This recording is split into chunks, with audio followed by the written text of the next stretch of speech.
TDP ప్రభుత్వంలో అరాచకం రాజ్యమేలుతోందని విమర్శించారు ఎంపీ మిథున్ రెడ్డి. పుంగునూరులో వైసీపీ కార్యకర్తలపై దాడులు దారుణమన్నారు. అధైర్యపడొద్దు, కార్యకర్తలకు అండగా ఉంటాను అంటున్న ఎంపీ మిథున్ రెడ్డితో మా ప్రతినిధి కార్తీక్ ఫేస్ టు ఫేస్. ఏదైతే దాడుల తర్వాత ఏదైతే ఎంపీ మిథున్ రెడ్డి పర్యటన అయితే సదుములో కొనసాగుతుంది. కార్యకర్తలకు భరోసా ఇస్తూ కూడా ఆయన అందరితో కూడా విస్తృతంగా పర్యటిస్తున్నటువంటి పరిస్థితి, అక్కడ ఉన్నటువంటి కార్యకర్తలతో మాట్లాడుతున్నటువంటి పరిస్థితి. మనతో పాటు మిథున్ రెడ్డి గారు ఉన్నారు, ఆయనతో కూడా మాట్లాడతాం. సార్ చెప్పండి, అంటే నిన్నటి పొంగునూరు దాడుల్లో ఏమనగా మీరున్నారు, A2గా రెడ్డప్ప గారు ఉన్నారు, మిగిలిన నేతలందరూ కూడా ఉన్నారు. ఎలా చూస్తారు మీ మీద కేసు? అంటే ఇప్పుడు మేమందరూ కూడా జస్ట్ కార్యకర్తలను కలుసుకోవడానికి రెడ్డప్ప గారి ఇంట్లో అందరిని కూడా పిలిచి మాట్లాడే కార్యక్రమం చేస్తూ ఉన్నాము. వందల మంది వచ్చి ఇంటి పైన రాళ్ళు, అదేవిధంగా కట్టెలు, బాటిళ్ళు ఇవన్నీ తీసుకొచ్చి ఘోరంగా దాడి చేశారు. కష్టపడి పోలీసులు కూడా ఏం కూడా చేయలేని పరిస్థితి. అక్కడ అందరూ కూడా ఉండే కార్యకర్తలు అందరూ కూడా చాలామంది దెబ్బలు తిన్న పరిస్థితి కూడా ఉంది. ఇవన్నీ కూడా ఎదుర్కొని నిన్న సాయంత్రం 4 వరకు కూడా జరిగింది. ఇవన్నీ కూడా ఎదుర్కొని కార్యకర్తలకైతే ధైర్యంగా ఉండమని చెప్పాము. ఈరోజు దాడి జరిగింది మా పైన, అయితే కేసులు మా పైన రివర్స్లో పెట్టారు. ఈరోజు నాన్ బెయిలబుల్ కేసులు ఇవన్నీ కూడా పెట్టారు. ఇది చాలా దారుణమైన పరిస్థితి. ఇది పూర్తిగా అధికార దుర్వినియోగం.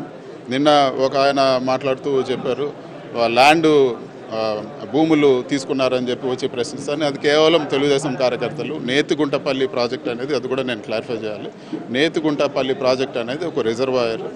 అది పేమెంట్కు రెడీగా ఉంటే తెలుగుదేశం నాయకులు గత ప్రభుత్వంలో కోర్టుకు పోయి సుప్రీంకోర్టులో కేసు వేశారు.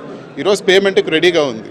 పేమెంట్ ఇవ్వాల్సింది ఈరోజు తెలుగుదేశం ప్రభుత్వం ఉంది. వాళ్ళు ఇమీడియట్గా అనుకుంటే ఒక రోజులో పేమెంట్ క్లియర్ అవుతుంది. అవి చేయకుండా అదేదో దానికోసం వచ్చిందని పొంగునూరులో ఎవరు కూడా గొడవ చేసే పరిస్థితి లేదు. లేకపోతే భూములు ప్రభుత్వానికి ఇచ్చిన దానికి ఎక్కడ కూడా సమస్య లేదు. పేమెంట్ ఇవ్వాల్సింది తెలుగుదేశం ప్రభుత్వం. ఏదో వాళ్ళు గొడవలు చేసి ఈరోజు అరాచకాలు చేసి మళ్ళీ అదేదో ల్యాండ్ అక్విజిషన్ కోసము ఎవరో వచ్చారు, భూముల కోసం వచ్చారని ఏదో మాట్లాడి అక్కడ ఉండే నాయకులు మాట్లాడడం జరిగింది. ఇవంతా కూడా ఒక తప్పుడు ప్రచారము.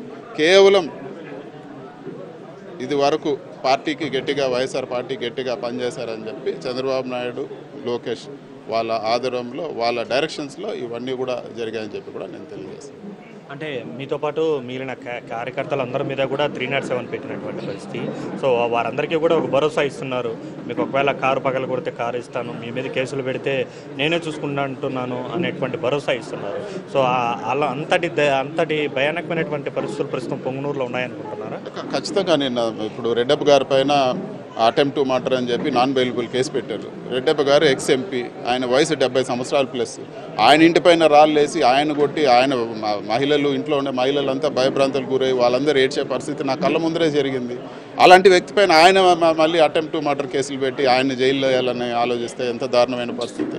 కళ్ళు ఎదుటే కార్లు కాల్చేస్తారు, ఆయన వెహికల్ కాల్చేశారు, నా బండి, అన్ని బళ్ళు కూడా పాల్గొట్టారు. ఇంటిపైన వేసిన రాళ్ళు అన్ని బళ్ళు పైన పడి అవన్నీ కూడా పగిలాయి. ఇంత దారుణమైన పరిస్థితి ఉన్నప్పుడు నమ్మి వచ్చినప్పుడు వాళ్ళందరూ కూడా వాళ్ళకి గట్టిగా నిలబడాల్సిన బాధ్యత నాకు ఉంది. వాళ్ళందరినీ కూడా ఆదుకోవాల్సిన బాధ్యత నాకు ఉందని చెప్పి కూడా నేను తెలియజేస్తాను. తెలుగుదేశం పార్టీకి కేడర్ అడ్డుపడుతూ ఉంది. దానికి తోడు చంద్రబాబు, లోకేష్ డైరెక్షన్లోనే ఈ విధమైనటువంటి దాడులను జరుగుతున్నాయంటూ కూడా ఎంపీ మిథున్ రెడ్డి చెప్తున్నారు. Camera person Chandrasekhar, Karthik, Punganur.